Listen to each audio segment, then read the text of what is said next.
L for liberalization, P for privatization और G for globalization.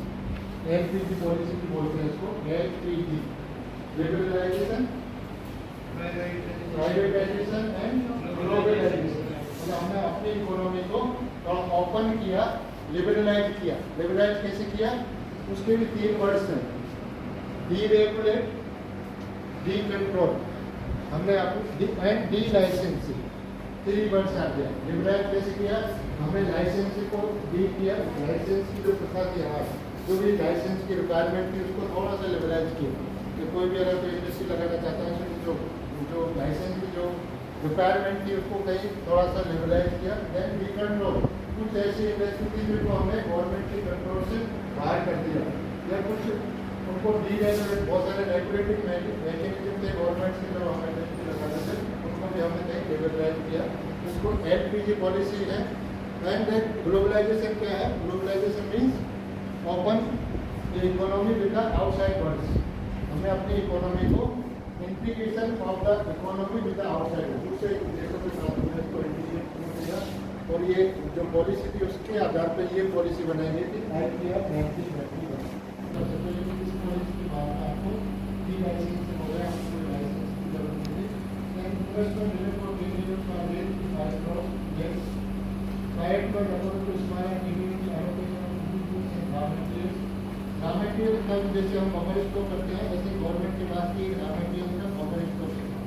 सभी को अगर कोयले की जरूरत है तो ऐसे जो नेचुरल रिसोर्सेज हैं वो आप गवर्नमेंट की परमिशन से लेते हो तो उनके लिए बिजली सेक्टर को उसको मार्केट प्रमोशन को प्रोडक्ट को हमने एक्सरसाइज किया था.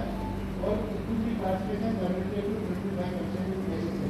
पहले क्या था कि जितना भी पैसा लगता था इंडस्ट्री में वो अपने ही इंडिविजुअल जो सिटीजन है वही लगा, जो रजिस्टर्ड है या अपने ही कंट्री के जो सिटीजन जो भी एंटरप्रेन्योर है बिजनेस है वही अपना पैसा लगता था. लेकिन इसके बाद क्या हुआ?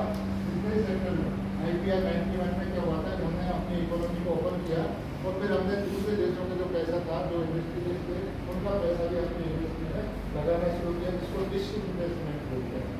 जो पब्लिक सेक्टर की जो यूनिट्स थी हमारे पास बहुत सारा पैसा लगा हुआ था उसमें. जो उसके बाद जितनी भी गवर्नमेंट्स आई थी वो एक इन्वेस्टमेंट पॉलिसी जिसमें हमने गवर्नमेंट ने अपना पैसा निकालना शुरू किया और प्राइवेट सेक्टर ने उसको पैसा उस इंडस्ट्री में लगाना शुरू किया, जो अभी तक कंटिन्यू. अभी गवर्नमेंट बहुत सारा पैसा अपनी जो पब्लिक सेक्टर की यूनिट्स है उनको कहीं कहीं सेल आउट करती है या उससे अपना पैसा निकाल के प्राइवेट सेक्टर का जो पैसा वो उसमें लगाती है, उसको किसी इन्वेस्टमेंट बोलते हैं. और बहुत सारे सेक्टर्स ऐसे हैं जिसमें प्राइवेट सेक्टर का पैसा भी लगता है. कुछ सेक्टर्स ऐसे हैं जैसे डिफेंस सेक्टर उनमें ऐसे थोड़ा सा प्रोटेक्शन है. अदरवाइज सब में कहीं कहीं ऐसे भी सेक्टर जिसमें 100% आप कोई भी फॉरेनर आके या बिजनेसमैन आके वो पैसा लगा सकता है.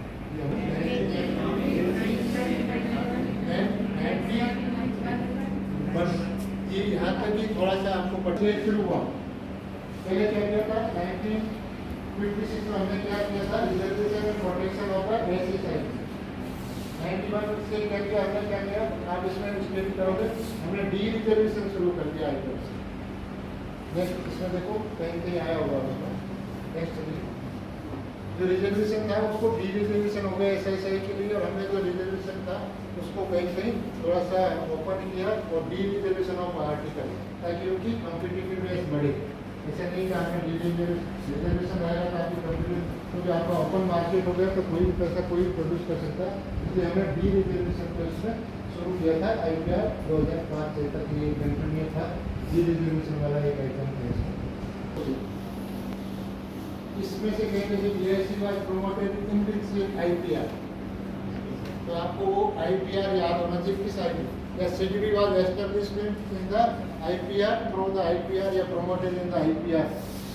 तो उसमें कहीं कहीं कोई जो प्रोविजन है तो शॉर्ट नोट्स के हिसाब से या बिजनेस बैंक से मल्टीपल चॉइस के साथ कोई भी IPR मतलब उसमें कहीं कहीं या जैसे मानिए आपका BIC वाला है या 91 में क्या LPG क्या है, LPG ग्लोबलाइजेशन क्या है वो कहीं कहीं आपको पूछे जा सकते हैं. Then another by the institutes for development of the industrial entrepreneurship development. ये एबिलिटी वगैरह डिस्ट्रीब्यूशन सपोर्ट. डिस्ट्रीब्यूशन क्या होता है? जब भी कोई एंटरप्राइज शुरू करता है उस पर्टिकुलर 1 ईयर या 2 ईयर्स में उसको कहीं डेवलपमेंट में पाइपलाइन प्रोडक्ट में गवर्नमेंट सपोर्ट करती है। या मैंने जो also launch incubation centre, NABARD launch incubation centres, तो बहुत सारे इंक्यूबेशन सेंटर जिसमें पाइपलाइन प्रोडक्ट और सर्विसेज या एंटरप्रेन्योरशिप में बहुत सारे गवर्नमेंट सपोर्ट करती है उसको।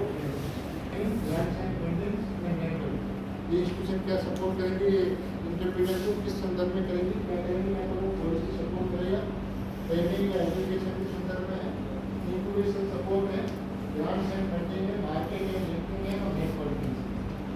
Nodal agency for entrepreneurship development in the country, कौन सी मिनिस्ट्री काम करती है इसमें, ministry of entrepreneurship and industrial development, government it's a nodal agency for development of the entrepreneurship in the country. There are some of the national level institutions are there. CDB, Small Industry Board, 1954, SCO, Small Industry Development Organization, ये एक nodal agency है जो इस ministry के अंदर काम करती है, जिसकी जो ओवरऑल डेवलपमेंट है वो इस CO के अंतर्गत ही जाता है। NSIC, national small industry corporation limited, and KPIC, बाकी सब Then some of the training institutions are there. DSIT, ये ट्रेनिंग इंस्टीट्यूशन है जिसको DSIT के नाम से जानते हैं। क्या है ये, national institute of small industry extension training, Hyderabad. ये DSIT है जो क्या करती है, कैपेसिटी डेवलपमेंट का काम करती है। जो भी नए एंटरप्रेन्योर्स हैं या बिजनेस मैन है उनकी कैपेसिटी डेवलपमेंट का काम करती है। More in this word national institute of entrepreneurship and small business development in Delhi, ये क्या करती है, ये भी policy documentation, project development and trainings जब में ये काम करती है। This word and Delhi Indian institute of entrepreneurship Delhi Guwahati, ये क्या करती है, कैपेसिटी डेवलपमेंट। कोई भी प्रोजेक्ट बनाना है, आप अगर नए एंटरप्रेन्योर हो तो ये सपोर्ट करते हैं, आपको प्रोजेक्ट बनवाते हैं और उसकी फाइनेंसिंग करवाते हैं।